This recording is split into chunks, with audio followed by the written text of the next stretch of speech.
Taiho stood at the window of his small quarters and watched the other residents of Kelmar 7 station hurry past. When they saw him looking, they walked faster. Some even ran. He sighed and turned away from the glass. It had been 3 weeks since the transport ship brought him here. 3 weeks since the accident that destroyed his colony ship. 3 weeks since he lost everything. He was one of 12 humans who survived. The station administrators put all of them in Section G, the oldest and most isolated part of the station. They said it was for everyone's safety. Taiho knew what that really meant. The aliens were afraid of humans. He understood why. Humans came from Earth, a death world. That was what everyone called it.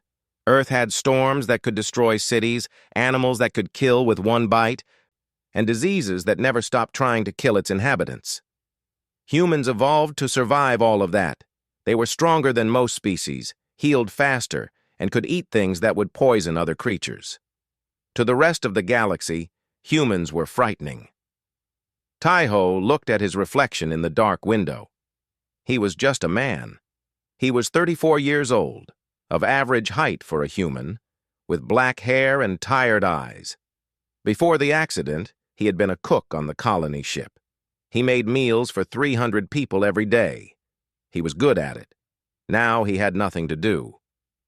The station gave him a small food allowance and a room. They asked him to stay in Section G as much as possible. They did not give him a job.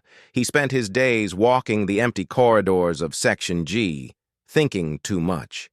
Grief was a heavy weight in his chest. At night, he could not sleep. On his 24th day on the station, Taiho decided to explore beyond Section G. The administrators did not like it, but they could not actually stop him. He was not a prisoner. He walked through the main corridors of Kelmar 7. The aliens moved away from him quickly. Parents pulled their children behind them. Shop owners watched him nervously. No one spoke to him. Then he found the orphanage. It was in a poor section of the station, far from the nice areas. The building was old and needed repairs. Through a window, he saw children inside. They were thin, too thin. They moved slowly, without energy. Taiho recognized hunger when he saw it. He learned that the orphanage housed 47 children from different species. Their parents had died in accidents, wars, or sicknesses. The station government gave the orphanage some money, but not enough. The director, an old Valoran named Prin, did her best, but resources were limited. That night, Taiho could not stop thinking about those hungry children. He went to the station's market and spent half of his food allowance. He bought flour, eggs, milk, sugar, and other basic ingredients, things he knew how to turn into real food. He cooked that night. He made simple bread, nutrition bars, and containers of soup. He wrapped everything carefully. Before dawn, he left it all at the orphanage door and walked away quickly. He did this every 3 days for 2 weeks. On the 15th day, someone was waiting for him when he came to leave the food. 2 small Valoran children stood near the orphanage door. They had large eyes and thin antennae on their heads. Their skin was pale blue. They were twins, he realized, a boy and a girl, perhaps 6 years old in human terms. When they saw him, they froze. Taiho froze too. He was still holding the package of food. The boy made a small sound of fear. The girl grabbed his hand. "I am not here to hurt you," Taiho said softly. He spoke in Galactic Common, the language everyone used. "I just brought food." He set the package down slowly and stepped back. "You are the one who leaves the food?" the girl whispered. Her voice was very quiet. "Yes," Taiho said. "Why?" the boy asked. "Because you need it," Taiho said simply. "Because I can help." The children looked at each other. Then the girl said, "Our director says humans are dangerous." "Some humans are," Taiho admitted. "Some aliens are dangerous too. Some are kind. I am trying to be kind." The twins did not respond. They grabbed the package and ran inside. Taiho walked back to Section G. He thought that would be the end of it. But the next day, there was a knock on his door. When he opened it, he found the two Valoran children standing in the corridor. They were alone. They looked nervous but determined. "We want to say thank you," the girl said. "You are welcome," Taiho replied. He did not know what else to say. "My name is Nira," the girl said. "This is Kiro. We are twins." "I am Taiho." They stood in awkward silence. Then Kiro said, "What is that smell?" Taiho realized they were sniffing the air. He had been cooking breakfast for himself. "That is pancakes," he said. "What are pancakes?" Nira asked. "Food from Earth," Taiho said. "They are sweet, made with eggs and flour and milk, cooked on a hot surface." The twins looked at each other with wide eyes. "Would you like to try some?" Taiho asked before he could stop himself. He probably should not invite alien children into his quarters. The station administrators would be angry, but the children looked so curious, and he was so lonely. Nira and Kiro nodded. Taiho led them inside. His quarters were small but clean. He had a basic cooking unit in the corner. The twins sat at his small table and watched him cook with complete attention. He mixed the batter, explaining each step. He heated the pan and poured circles of batter onto it. The pancakes sizzled and filled the room with a warm, sweet smell. He flipped them when they were golden brown. He served the pancakes with a little bit of honey. The station did not have real maple syrup. Nira and Kiro stared at the golden brown circles on their plates. They touched them carefully with their eating utensils. Then they took small bites. Their eyes went wide. "This is amazing," Kiro whispered. "I have never tasted anything like this," Nira said. They ate slowly, savoring every bite. Taiho watched them and felt something warm in his chest. It was the first good feeling he had experienced since the accident. When they finished, both children looked at him with expressions he could not quite read. "Will you make them again?" Nira asked. "If you want to come back, yes," Taiho said. "We want to come back," Kiro said immediately. "Then you are welcome here," Taiho told them. The twins left, but they returned the next day, and the day after that. Each time, Taiho made pancakes. Sometimes he made other things too. Simple Earth foods that amazed them. On the 4th day, they brought another child with them. On the 5th day, 3 more came. Word spread in the orphanage. The frightening human in Section G made incredible food. He was not scary at all. He was kind. He listened to them. He treated them like they mattered. Taiho's quarters became a gathering place. His grief began to feel a little lighter. He had a purpose again. He did not realize that this would change everything. That simple pancakes would shake an empire. That these hungry children would become his family. It all started with flour, eggs, and kindness. By the end of the 2nd week, 12 children were visiting Taiho regularly. They came in small groups, always excited, always hungry for more than just food. Taiho learned their names and their stories. Nira and Kiro had lost their parents in a mining accident 2 years ago. Lila was a small creature with fur and 6 legs. Her world had been destroyed by a plague. Miko had wings that did not work anymore because of an injury. Zine was the oldest at 10 years old. He tried to act tough, but always asked for extra pancakes. They told Taiho about life in the orphanage. Director Prin was kind but overwhelmed. There was never enough food, never enough warm clothes, never enough medicine. The station government provided the minimum required by law, and nothing more. "Why do they not care about you?" Taiho asked one day. "We are orphans," Zine said. Like this explained everything. "No one wants to see orphans. We remind them of sad things." This made Taiho angry, but he kept his anger inside. Instead, he cooked more. He spent all his food allowance and then asked his fellow human survivors to help. A woman named Hana, who worked as a medical assistant in the station clinic, started bringing medical supplies for the children. The other humans contributed what they could. Taiho's quarters became too small for all the visitors. He started cooking in the orphanage's kitchen instead. Director Prin discovered him there one morning. She was an old Valoran with gray skin and antennae that drooped with age. She stood in the doorway, watching Taiho flip pancakes for a line of excited children. "You are the human," she said. Taiho turned to face her. The children fell silent. "Yes, my name is Taiho. I apologize for using your kitchen without permission." Prin walked closer. She looked at the children. They were smiling. Their plates were full. They had color in their cheeks that had not been there before. "How long has this been happening?" she asked. 3 weeks, Nira said quietly. Prin was silent for a long moment. Then she said, "I should report this. Unauthorized contact between humans and alien children violates station protocols." The children looked terrified. Kiro grabbed Taiho's hand.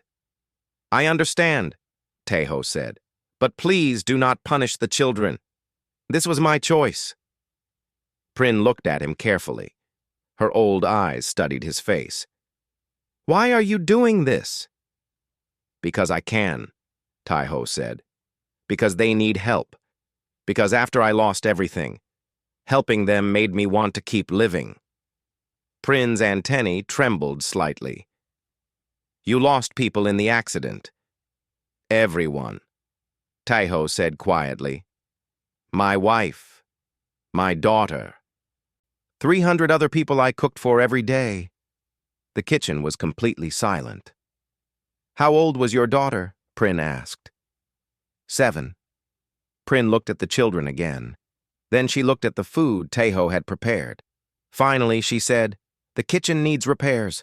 The cooling unit breaks constantly. The water heater does not work well." Taiho did not understand where she was going with this.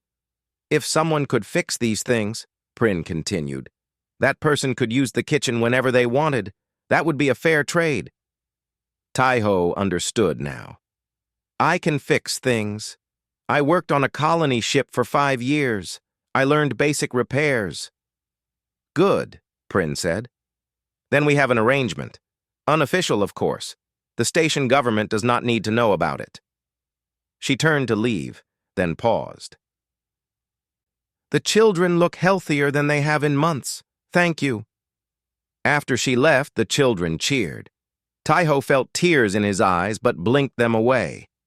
Over the next weeks, Taiho became part of the orphanage's daily life. He cooked breakfast every morning. He repaired broken things. He told the children stories about Earth, about oceans and mountains, and animals that seemed impossible to them. In return, they taught him about their worlds.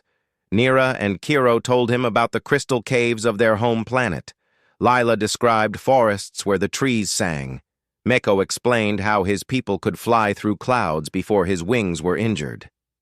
"Can human doctors fix my wings?" Meko asked one day. "I do not know," Taiho admitted, "but Hana might know. She works in the medical section. Would you like me to ask her?" Meko nodded eagerly. Hana examined Meko that evening. She said the injury was old and had healed wrong, but there might be treatments available. She promised to research it. Word of the human who helps orphans began to spread beyond the orphanage. Some aliens thought it was strange. Others thought it was suspicious. A few thought it was wonderful. Taiho did not care what people thought. He focused on the children. But the station administrators noticed. They always noticed when humans did things outside Section G. One morning, a supply ship arrived at Kelmar 7 Station. It brought food, equipment, and an Imperial inspector named Miyul. Miyul was a tall, thin alien with purple skin and 4 arms. She worked for the Valorian Empire's regulatory division. Her job was to make sure stations followed all laws and regulations. Someone had sent a complaint to her office. The complaint said that a human was having unsupervised contact with alien children, which violated safety protocols. Miyul took her job seriously. She investigated the complaint immediately. She arrived at the orphanage during breakfast. Taiho was making pancakes while Nira helped him mix batter. Kiro was setting tables. Other children were laughing and talking. "This meal service is in violation of Code 17-4, Miyul announced from the doorway. "All humans must remain in designated zones except for approved work duties." The children stopped laughing. The kitchen went quiet. Taiho turned off the cooking unit. "I did not know I was breaking a rule," he said calmly. "I was only helping." "Human help was not requested or approved," Miyul said. She tapped on a datapad with two of her hands. "This contact must cease immediately." "Please do not stop him," Nira said. Her voice was small but brave. "He is our friend." "He makes the best pancakes," Kiro added. "Regulations exist for everyone's safety," Miyul said. She did not sound mean, just firm. "Humans are dangerous. Children must be protected." "Protected from what?" Zine asked. He stood up, looking angry. "From someone who feeds us? From someone who fixes our broken things? From someone who actually cares about us?" "From someone who could hurt you without meaning to," Miyul said. "Humans are much stronger than most species. They carry diseases you might not survive. They come from a world of violence. I come from a world that taught me to protect those who cannot protect themselves," Taiho said quietly. "Yes, I am strong. Yes, I am different. But I would never hurt these children. They are all I have left." Director Prin entered the kitchen. "Inspector Miyul, these children were starving before this human came. Look at them now. They are healthy. They are happy. Are you really going to take that away from them?" Miyul looked uncomfortable. "I do not make the laws. I only enforce them." "Then maybe the laws are wrong," Prin said. Miyul's four hands moved nervously on her datapad. "I will have to report this to the sector governor. The human must stop all contact with the children until a decision is made." "How long will that take?" Taiho asked. 2 weeks, maybe 3. The children looked devastated. Lila started crying. Meko's antennae drooped. Even tough Zine looked like he might cry. Taiho knelt down so he was at their level. "I will come back," he promised. "No matter what the governor says, I will find a way to see you again." "Promise?" Nira whispered. "I promise." Inspector Miyul left with her report. Taiho had to return to Section G. The children were not allowed to visit him anymore. That night, all 12 human survivors gathered in Taiho's quarters. They were angry. Captain Jiho, their leader, said they should protest. Hana said they should contact the human embassy on the capital world. But Taiho just sat quietly, thinking about the children's faces. He did not know that this was just the beginning, that his simple act of making pancakes would become a case that reached the highest levels of the empire. All he knew was that he had made a promise to those children, and he intended to keep it. 2 weeks passed slowly. Taiho stayed in Section G as ordered. He cooked meals for the other human survivors, but his heart was not in it. He kept thinking about the children. He wondered if they had enough food. He wondered if they remembered him. Hana brought news from the medical section. The inspector's report had created problems. Station Administrator Velk was worried about bad publicity. The sector governor was reviewing the case personally. No decision had been made yet. "They are treating this like you committed a crime," Hana said angrily. "You helped children. That should not be controversial." "It is controversial because I am human," Taiho said. "Everything we do makes people nervous." Captain Jiho was organizing the human survivors. He wanted to make demands. If the governor did not let Taiho see the children, all 12 humans would leave Kelmar 7 station. The station needed their skills. Hana was the only medical assistant who could work overnight shifts. 2 humans ran the waste processing system. Another maintained the power generators. Losing them would hurt the station badly. "We should not use that as a threat," Taiho said. Why not? Jiho asked. They need us. We have leverage. Because if we force them, they will resent us more, Taiho said. I do not want to win through threats. I want them to understand that we are not dangerous. But events moved faster than any of them expected. On the 15th night, Taiho woke to a soft knocking on his door. It was very late, past midnight station time. He got up carefully and opened the door a crack. A small figure stood in the corridor, a child. She was even smaller than Nira and Kiro. With silver fur and large, dark eyes, she was shaking. How did you get here? Taiho whispered, pulling her inside quickly. Section G was supposed to be restricted. The child did not answer. She just stared at him. Taiho recognized her. This was Suji, the newest orphan. She had arrived at the orphanage just before Inspector Meal shut everything down. Director Prin had mentioned her once. Suji had watched her entire family die in a transport accident. She had not spoken a single word since. You should not be here, Taiho said gently. You could get in trouble. Suji still did not speak, but she did not leave either. Are you hungry? Taiho asked. She nodded slowly. Taiho went to his small kitchen area.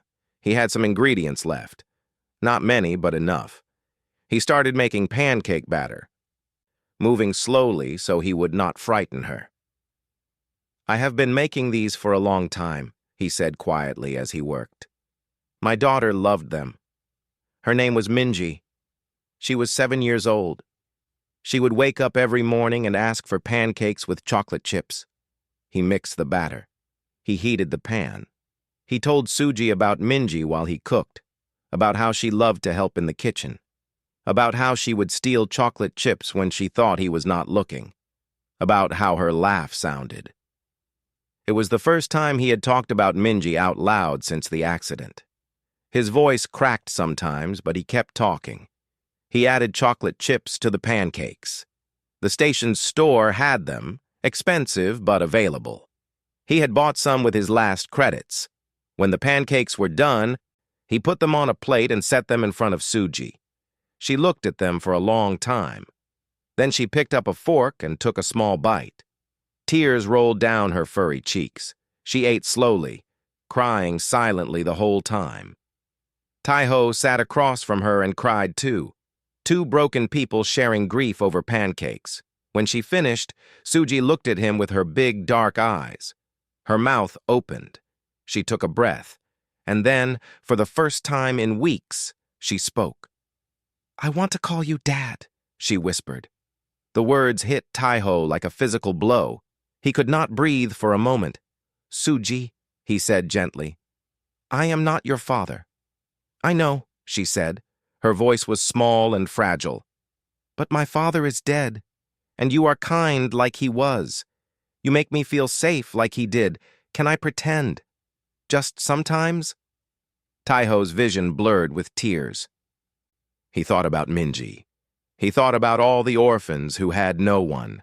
He thought about how much love he still had to give, going nowhere. Yes, he said. You can call me Dad if you want. Suji got up and climbed into his lap. She was so small. She wrapped her thin arms around him and cried into his chest. He held her and rocked her gently, the way he used to rock Minji when she had nightmares. He did not know that Hana had followed Suji. She had seen the child slip away from the orphanage and wanted to make sure she was safe. She had watched through the door window, and she had recorded the whole thing on her medical datapad. Later, people would say that recording changed history.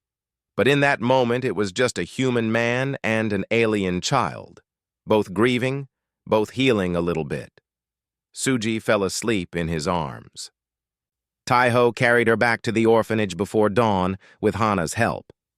Director Prin met them at the door. She did not ask questions. She just took Suji gently and said, Thank you. The next morning, everything exploded. Director Prin had decided she was tired of playing by rules that hurt children. She filed an official complaint with the sector governor's office. She included Hana's recording. She also included medical data showing how much healthier the children had become with Taiho's help. She demanded that the governor either let Taiho return to the orphanage or explain why children should suffer for stupid regulations.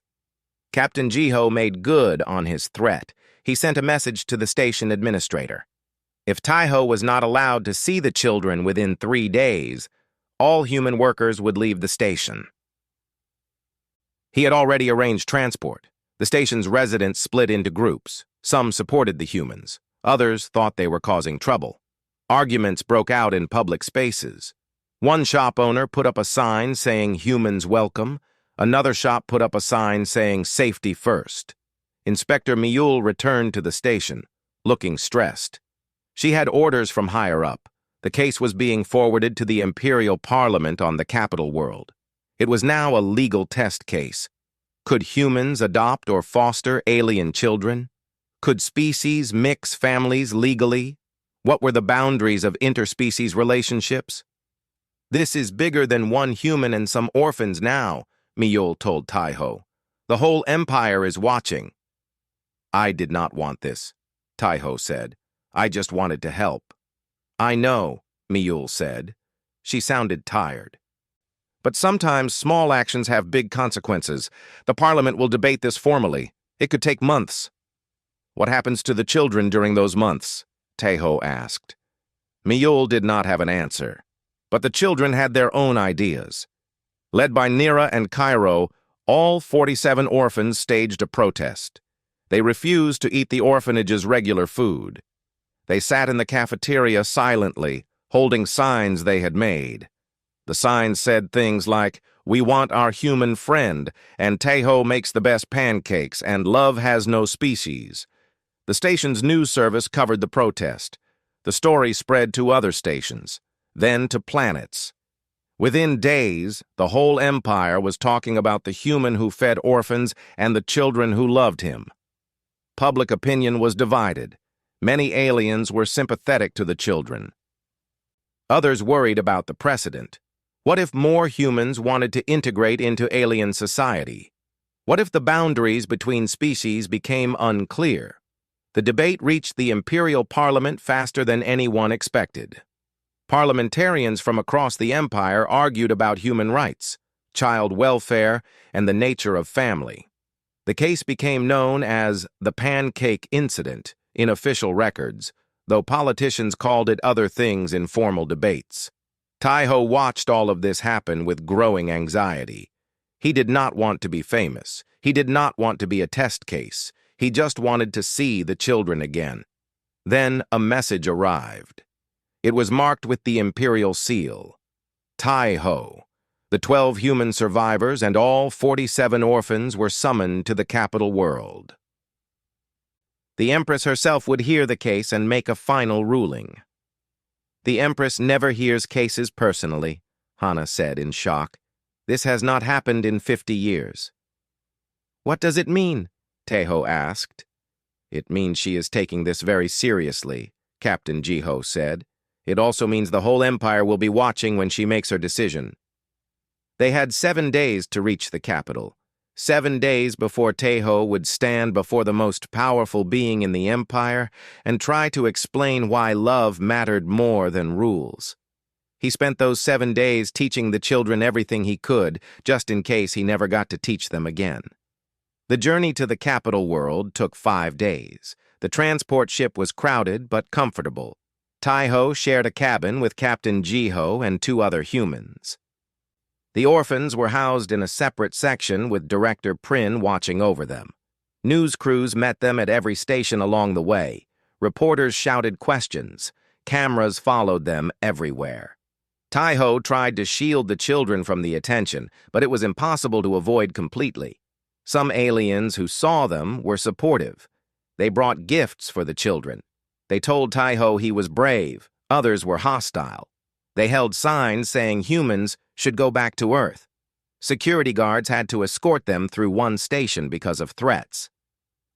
"I did not expect this much anger," Hana said quietly. "People fear change," Director Prin said. "We are asking them to change their whole view of humans. That is frightening." On the fourth day, Suji asked Taiho a question. "What if the Empress says no? What if you have to leave us?" Taiho knelt down to her level. "Then I will find a way to come back. I promise." "Adults break promises sometimes," Suji said. "My first father promised he would always protect me. Then he died." "I cannot promise I will not die," Taiho said honestly. "But I can promise I will fight as hard as I can to stay in your life." "Okay," Suji said. She hugged him tight. "That is enough." They arrived at the capital world on the evening of the fifth day. The planet was beautiful, covered in silver cities and purple forests. The Imperial Palace sat on the largest continent, visible from space. But they did not go to the palace immediately. First, they had to appear before the Imperial Parliament. The Parliament building was enormous, made of white stone that seemed to glow. Inside, the debate chamber was circular, with seats rising in tiers around a central speaking floor. Hundreds of parliamentarians from dozens of species filled the seats. Taiho and the children sat in a special viewing gallery. They could see everything, but could not participate yet. Director Prin sat with them, along with Captain Jiho and the other humans. The debate began at noon. A parliamentarian named General Hanul spoke first. He was a military officer from a warrior species. He had scales instead of skin and eyes that could see in multiple spectrums. "We are here to discuss a dangerous precedent," General Hanul said. His voice was deep and commanding. "Humans are death-worlders. They are stronger than most of us, faster than most of us, more aggressive than most of us. They evolved on a planet that tried to kill them every day. That evolution made them survivors, but it also made them dangerous." He activated a holographic display. It showed videos of humans doing incredible things. A human soldier lifting a piece of machinery that weighed 3 times what a normal alien could lift. A human athlete running at speeds that would exhaust most species. A human surviving an injury that would kill others. "These are not normal beings," Hanul continued. "They are weapons that walk and talk, and now we are being asked to allow them into our families, to let them raise our children. What happens when a human loses their temper around a fragile child? What happens when their aggressive instincts emerge?" Many parliamentarians nodded. The fear in the room was obvious. Then a different voice spoke. This was Parliamentarian Yuna, a female from a peaceful species. She had soft features and gentle movements. She was known for advocating for children's rights. "General Hanul shows us what humans can do," Yuna said. "But he does not show us what humans choose to do. Yes, they are strong. Yes, they could hurt others easily. But this human, Taiho, chose to feed hungry children. He chose to fix broken things. He chose gentleness over violence every single day." She activated her own holographic display. It showed Hana's recording of Suji. The entire parliament watched as the small alien child whispered, "I want to call you Dad," and as Taiho cried and held her gently. The room was very quiet when the recording ended. "Strength without compassion is just brutality," Yuna said. "But strength with compassion is protection." These children were starving. They were neglected. A human saw this and could not walk away. Is that not what we want from any being, regardless of species? The instinct to protect the vulnerable? The debate continued for hours. Some parliamentarians argued that allowing humans to adopt aliens would weaken species boundaries. Others argued that family was about love, not genetics. Some worried about human diseases. Others pointed out that modern medicine could handle those concerns. Taiho watched it all, feeling helpless. His fate and the children's fate were being decided by people who did not know them. Then something unexpected happened. The parliament allowed testimony from witnesses. Ambassador Doyun, the human representative to the Empire, spoke first. He was an older man with gray hair and a calm voice. "I will not pretend humans are perfect," Doyon said.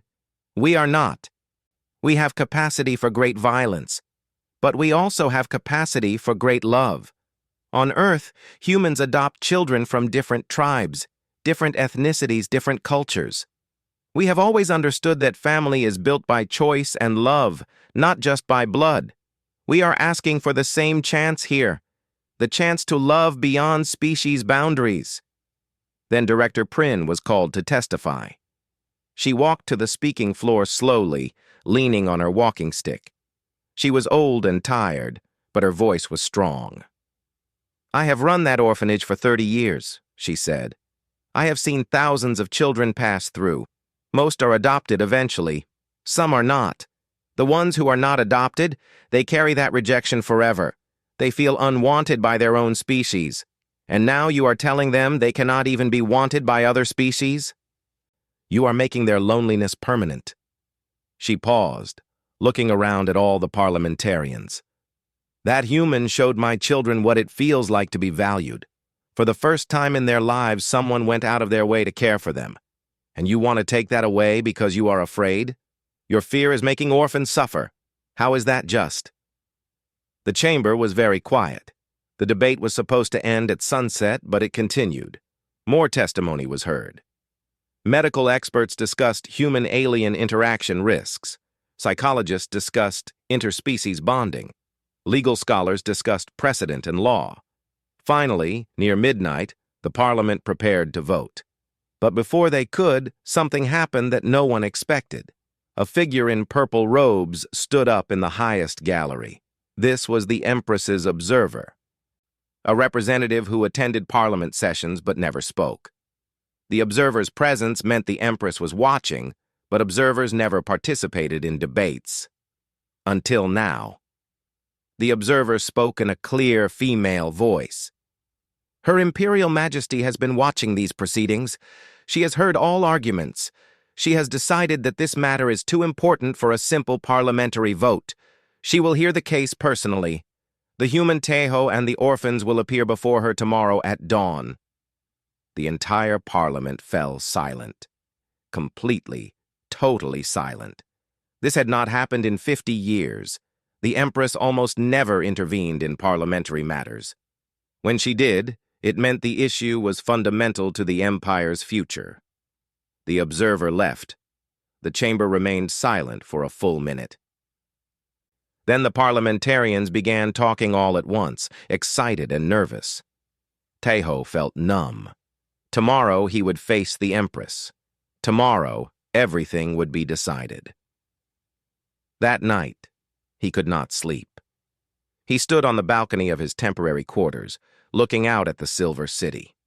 Somewhere in this palace, the Empress was making her decision. She was deciding if love could cross species boundaries. She was deciding if a human could be a father to alien children. Nira and Kiro found him on the balcony. They could not sleep either. "Are you scared?" Nira asked. "Yes," Tejo admitted. "We are scared too," Kiro said. They stood together in silence, watching the city lights. Three beings from different worlds, bound by pancakes and compassion, waiting to learn if that was enough. In the morning, they would have their answer. Dawn came too quickly. Tejo dressed in the simple clothes he had brought from Kelmar 7 Station. He had no fancy garments, no formal wear. He was just a cook who had tried to help some children. The palace guards came for him at sunrise. They explained the protocol. He would enter the throne room alone. He would bow. He would speak only when spoken to. The Empress was ancient and powerful. He must show proper respect. But when the guards tried to take him, the children refused to let go. All 47 orphans had gathered in the corridor. They held hands in a long chain. Suji gripped Tejo's hand with both of hers. "We will not let him go alone," Nira said.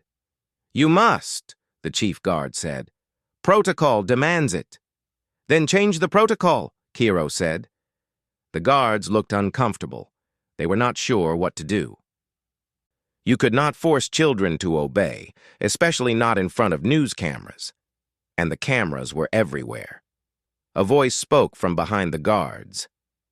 "Let them come together." Everyone turned. It was the observer in purple robes. Up close, Taiho could see she was female, with silver skin and wise eyes. "But the protocol," the chief guard started. "The Empress has already changed the protocol," the observer said.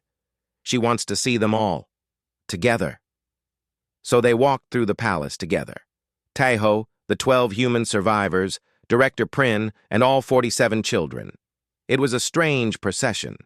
Palace servants stopped to stare. Nobles in fancy clothes watched from doorways. The throne room was vast. The ceiling was so high it disappeared into shadows. The walls were covered in murals showing the empire's history.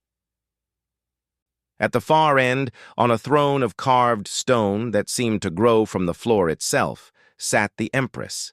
Empress Nari was smaller than Taiho expected. She was Valoran like Nira and Kiro, but ancient.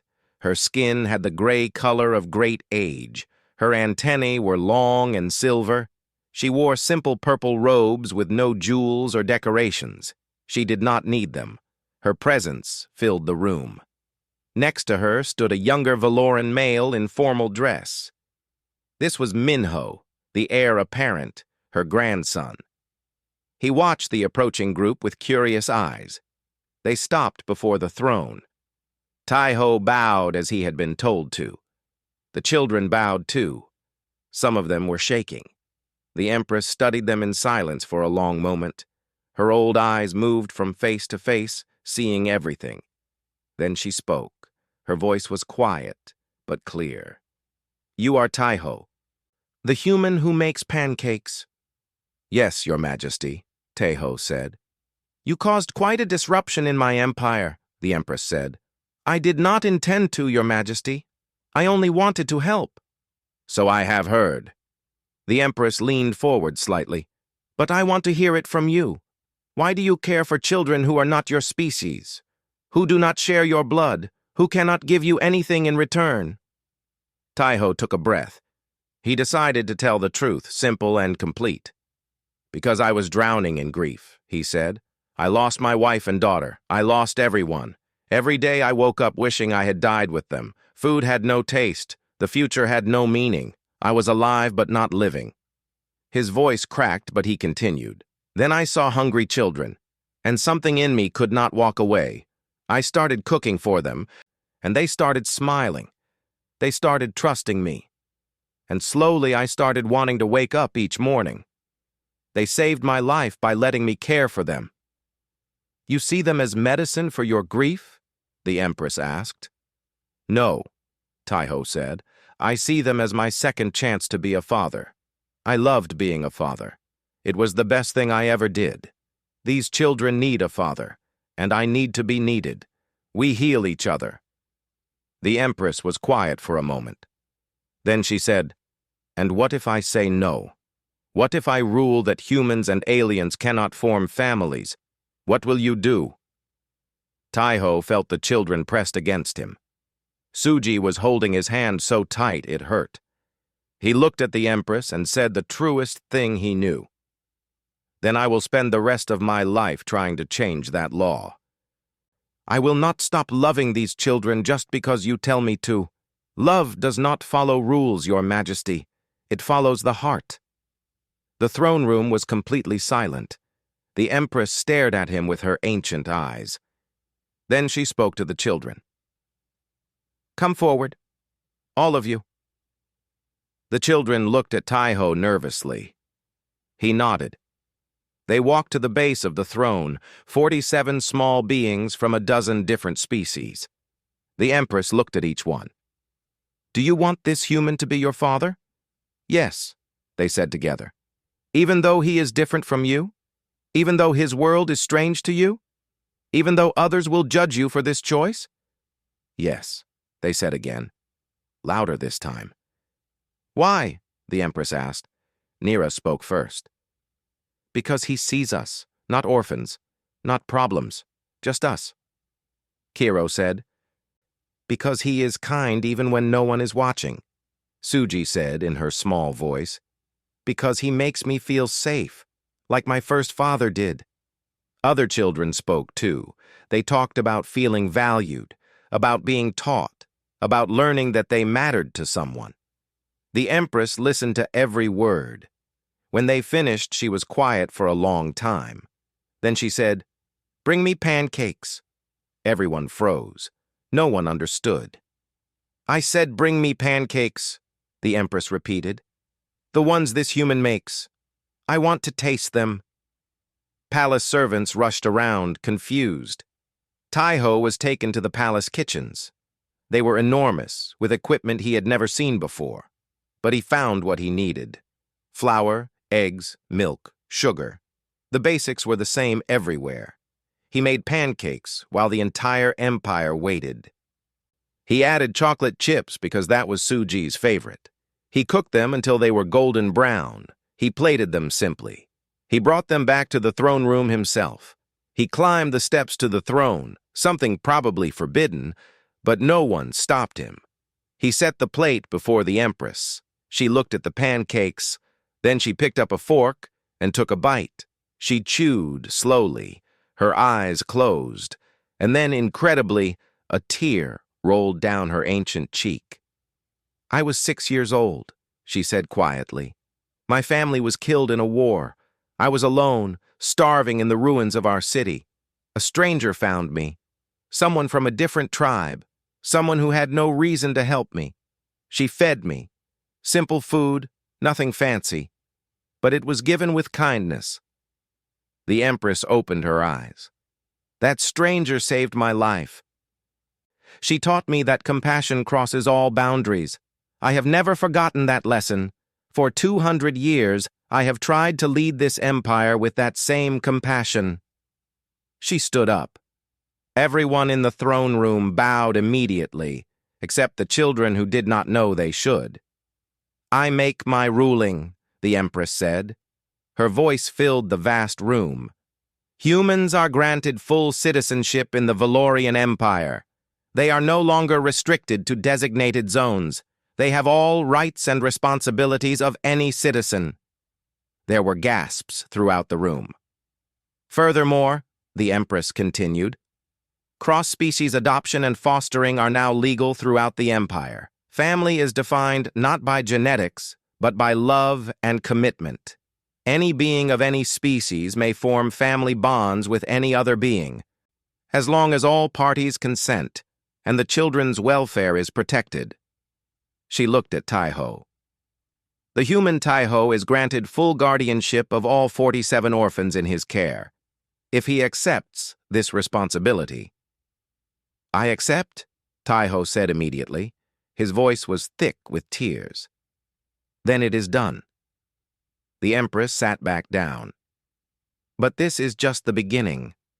I am creating a new imperial program to be overseen by my grandson Minho. It will be called the Kindness Initiative. Its purpose is to promote cross-species cooperation and understanding, to help beings like you, Taiho, who want to bridge our differences." Minho stepped forward and bowed to his grandmother. He looked excited. "I will dedicate myself to this task." The Empress looked out at the assembled crowd.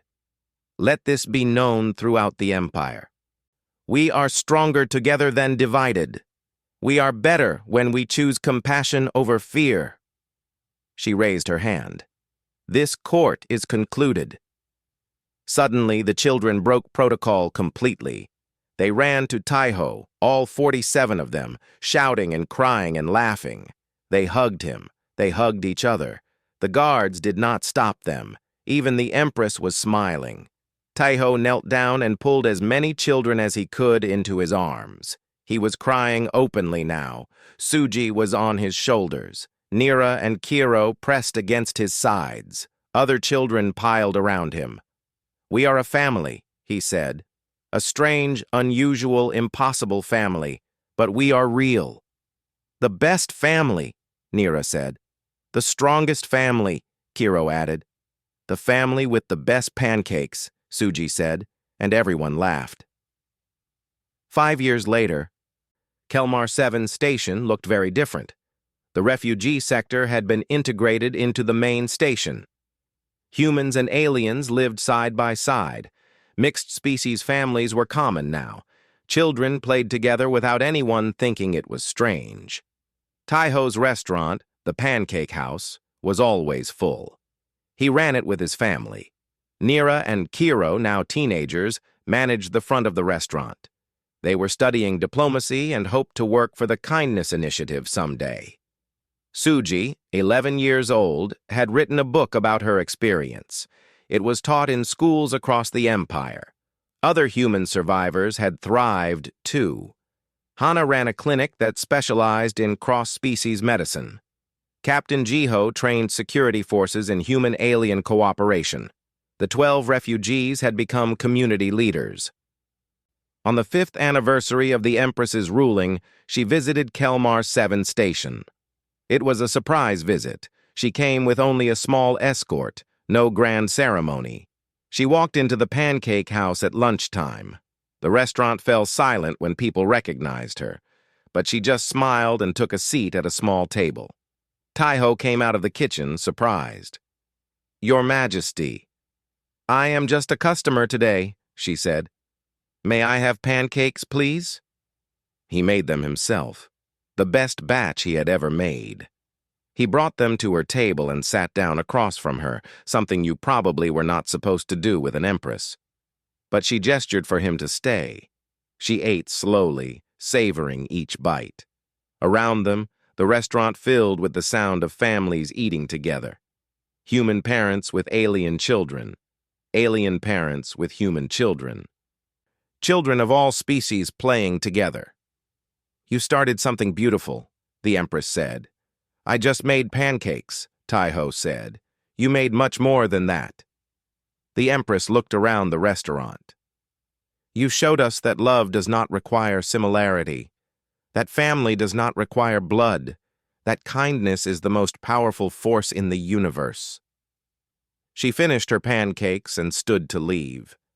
But first she said, "The Empire is better because you were kind when no one was watching. Never forget that small acts can change everything." After she left, Taiho returned to his kitchen. His children were waiting. They had work to do. Dinner service started soon. Hungry people needed to be fed. He tied on his apron and smiled. This was his life now, a life he had not planned but would not trade for anything. He had lost a family once. The pain of that loss would never completely heal, but he had found a new family in the most unexpected place, 47 children who needed him, an empire that learned to be better. And it all started with flour, eggs, and the simple decision to care. In a kitchen on a distant station, a human cooked while children laughed. It was a small moment in a vast galaxy, but it was everything that mattered.